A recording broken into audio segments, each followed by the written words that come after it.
it's not necessarily that you don't have enough data, it's identifying the right data, the good data, the data you need in order to drive actions. To understand the shopper, I would say in a very fantastic way. This is a full transformation that is happening. A brand can gain the data insight, develop better products, and create better marketing campaign, higher ROI, right? So that key partnership is very important.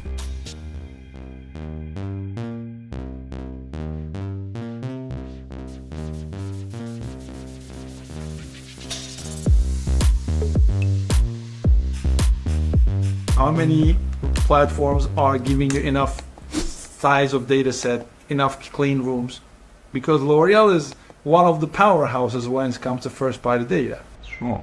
No, I think you're perfectly right. I think if you think retail media first at the media level, the best way I would say to use it is to optimize your global media campaigns. And to do so, what you need is audience, what you need is measurement.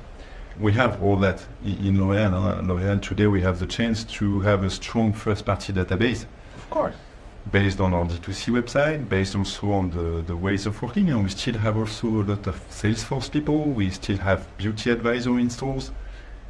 We are, as we discussed at the beginning, a very omni-channel company where you have different capabilities from a CPG working on in the full environment, for example. So thanks to that, our first-party data is very solid, very robust, and this is really helping us, I would say, to first optimize our global media, but also to understand the shopper, I would say, in a very fantastic way. So our first, I would say, mandatory principle is really that in each country, each consumer that is buying in L'Oréal is something that will help to understand better his ways of working, ways of buying. Yeah. And we have also consumer care people directly. And all this kind of experience, like I would say the CRM expertise that we have thanks to our D2C website, is something that you could really benefit from when you're working with retail media, I would say, and first-party data of other partners. So this is where we start with, is how we could benefit from this experience and bring it to our retailers in a collaborative way and creating value together. So this is the vision. So merging this first-party data with the kind of panel expertise, we bring you, I would say, this kind of segmented audiences, and this really helps you also to be much more efficient in the way to activate. So again, understanding shopper first, your first-party data, this is somewhere we could help to after being able to activate with specific and targeted audiences. This is a full transformation that is happening. How do you organize or implement new data upskilling initiatives in the organization? Can you share a couple of examples where you encourage teams or built and implemented data upskilling projects to bring teams understanding as citizens? Because we don't need to be data scientists or we don't need to write code, but at least we need to know what's running under the hood. Yeah, it's a good question and a big question, and it's a complicated task, a very complicated task. I think I mentioned before that I think in e-commerce online, it's difficult with the data. It's so cluttered, so many different data sources. I think it's not necessarily that you don't have enough data, it's identifying the right data, the good data, the data you need in order to drive actions. And this is where we provide guidance in order to say, okay, well, what are the KPIs you should be looking at to drive your business? And in the case of e-commerce, we have the benefit we can decompose the sales, because you think about the traffic, which is measured, for instance, page views, and you have your conversion rates. And if you multiply your page views and with your conversion rate, you get to your sales. Right. If you add the price, the value, you get to your value sales. So you have a nice decomposition, which online you can do, offline you cannot, because you don't get this in share. So I think this is a huge benefit in online to understand what is driving your sales. Obviously, then you look into, okay, where do I have a challenge? Am I not having enough views, enough traffic, or do I have a challenge with my conversion rate? And then what is enabling you better page views or better conversion rates? In the case of traffic, it's easy. You can do a lot with the retail media. When you think about page views, you invest a little more, it goes up, down. But it's not only the paid search, it's also the organic search, doing the right things in the SEO, and also making sure the products are available. If a product's out of stock, it doesn't get the views. Huh? No. So those are the things we allocate to driving the traffic. On the conversion rate, I mean, we all agree the major conversion driver is price, and you go up and down. Yes, but we don't want to mess around with the price. So what are the other things we can do? And better content drives conversion rate, better reviews, more reviews. And those are the typical digital shelf KPIs, which we have put in a layer. However, it's not enough just to tell the people, okay, those are the KPIs you should be looking at, because not everybody has it at hand, and it's difficult. You have different data sources. So what we do, we bring in the sales data, the traffic data, the conversion data, and we bring in the digital shelf KPIs. And we provide this in a harmonized way, because it does make sense if everybody creates their own infrastructure. So this is what we do globally. It results in 2 dashboards, which then enable also the people managing the businesses in a simple and easy way, analyze what's driving my sales and taking actions accordingly. Curveball question. Usually on average, how many different data sources and user interface platforms or industry solutions are you using to bring all this digital shelf, sales, and commercial data together in a harmonized way? Give me just an average number. I know Yes, I have a guess, but I want to hear from you. it's so many I can count, because if you think just about the sales data in online, you get it. Yeah, it's not that you go to Nielsen or whoever. I know. Sakana, you say, can you give me? It doesn't exist. You need to go by every single retailer who has sales data in very different formats. So just that, if you think about sales per market, you have 6-7 different ones which you need to bring in. Yeah. Huge challenge. So it comes to the sale. Then obviously you go KPI by KPI. Not everybody's providing you the traffic data. No. So this is step number 1. When you think about the digital shelf, also there are so many providers out there. However, Exactly. our strategy in Henkel in that case is not to have a different digital shelf provider in each market. So we harmonize it. We steer this globally. Yes, it's not that we just have one, but we limit it, that it doesn't become too complex. And then we provide a infrastructure where all the data is in one place, so that not every market has their own shared drives where they store the data. No, we steer it centrally. Everybody has the same access to the data, one source of truth. We provide the infrastructure from a dashboard perspective. So we talk same numbers. It's a huge journey. Yeah? So it's not that I'm on that journey for 6-7 years. Then you also need to upskill. What do those data tell you? It comes along with upskilling at the same time. And what I learned, what's most important is to collaborate with the market. Don't develop something globally and say, okay, this is a silver bullet. This is like this. No, also adjust to the maturity level and bring in. We always bring in people from the market and let them help and review. Okay, is this a data literacy? Are you missing something? Is this convenient? Is this how you want to use it? And we develop jointly. So it is a journey. We continue this journey. New data points will come in. Think about, we just talked about retail media, all this data. So, and I haven't, the retail media data wasn't even part of what I just mentioned. No, I know. But we need to bring this in, because when I think about specifically how to drive the traffic, so it evolves. Where the digital workforce for the organization, regardless of e-commerce or offline, where do you see the digital workforce going, and where do you see the biggest needs are for the global enterprise companies like Henkel? So I would split it into the organization and into the employees in an organization. I think from an organization perspective, you need to find a way to manage the huge amount of data which is available, harmonize it, because this is a foundation to then bring in the AI solution, the Gen AI, and get the support and the benefits of that. I think digital native companies have a advantage at the moment when you think about the big, because that's their heritage. But all organizations need to become, to a certain point, a tech company and need to catch up, because those companies, from my perspective, will win in the future. Mm-hmm. The second is about the employees. I know there are a lot of discussions about, okay, what kind of jobs will we replace by an AI? I see it a little different. I see it as an opportunity, because I'm not sure if AI will replace a job. I think it will make us more efficient. Mm-hmm.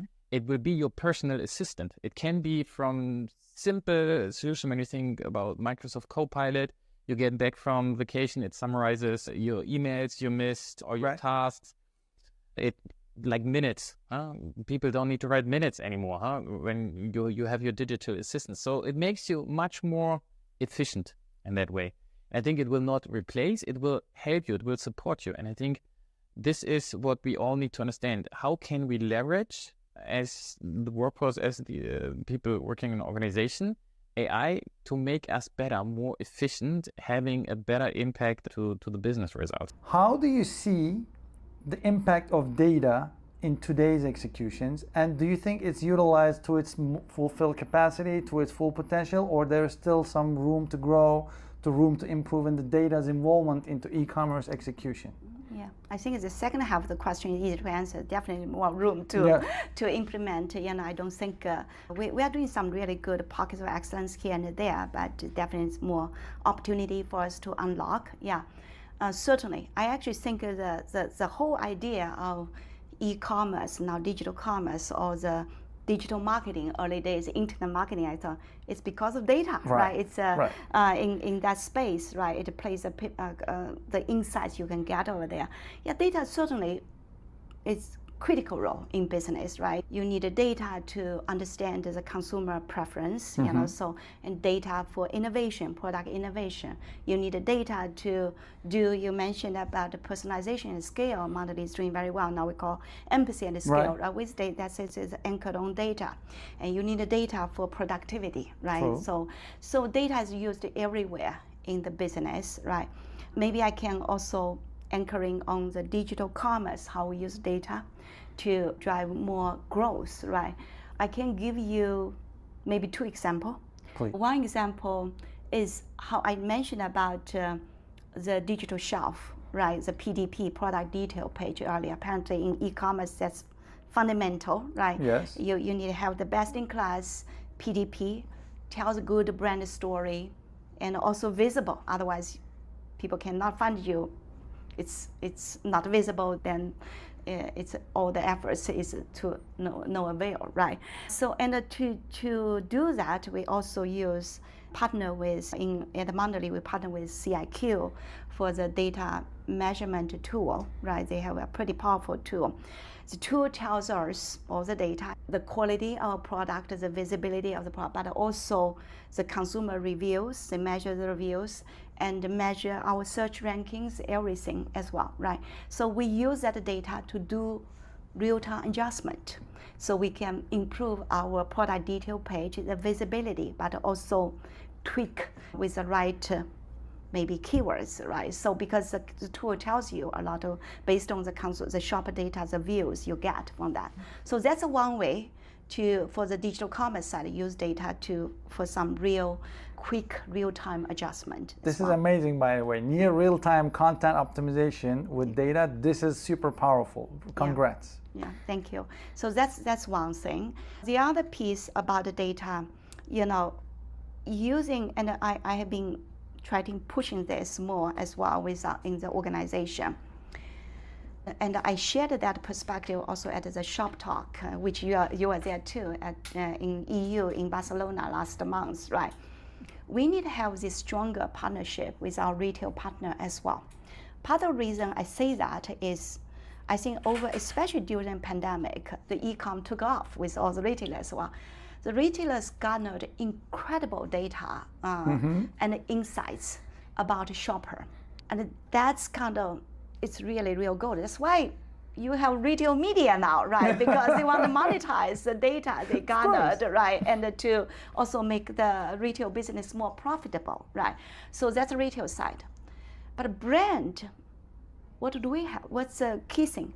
Brand know consumer trends, know the consumer preference, and brand develop, like we know our categories so well, right? And we know our products so well. We develop amazing high quality products, right? That's brand can have.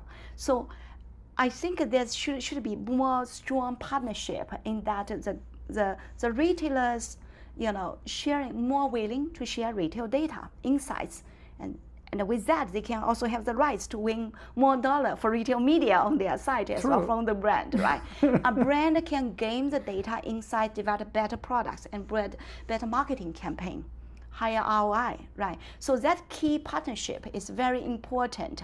So one key example I can share with you, and we are doing so well in China with our partnership with Meituan. For those who are not familiar with China's digital landscape, Meituan is similar to Instacart in US, right? But they are also probably more, it's probably combined DoorDash and Instacart because they deliver restaurant food as well, grocery restaurant and beyond that as well. And Meituan has garnered these incredible insights about their shoppers. So Mondelēz has this strategic partnership with Meituan. For that, we are able to, get more insights about what shoppers are buying. For example, this partnership enables us to unlock this opportunity about afternoon tea. So basically, what we find is that people, especially office, young professionals, they use the Meituan's app to order afternoon tea or coffee, like 2 or 3 o'clock, and deliver to the office building. Okay. So this is a great opportunity, especially last year when we're launching our Oreo Airy Cake in China. How about pairing this afternoon tea or coffee with a little bit treat, right? This Oreo Airy Cake, right? So this is a new opportunity for Oreo. So basically we're leaning in with this afternoon tea pairing occasion. When people order coffee or tea, you have this Mondelēz offer for that pairing as well. So that is one occasion we use. In addition, we also unlock a new occasion about picnic. Yes. Family picnic outing is apparently a thing too. How about making sure Oreo is your must-have snack when you go picnic? So these are all through this data partnership with Meituan. So those are kind of great examples. I show us how we use data to unlock new occasion, but also reaching new consumer potential, new brand, new to brand is a key metric, by the way. Another soft metric, we also look at that, new to metric, new to brands metrics, right? So those are kind of things. Excited to meet us at industry events next year? Scan the QR code to view the full event calendar kit.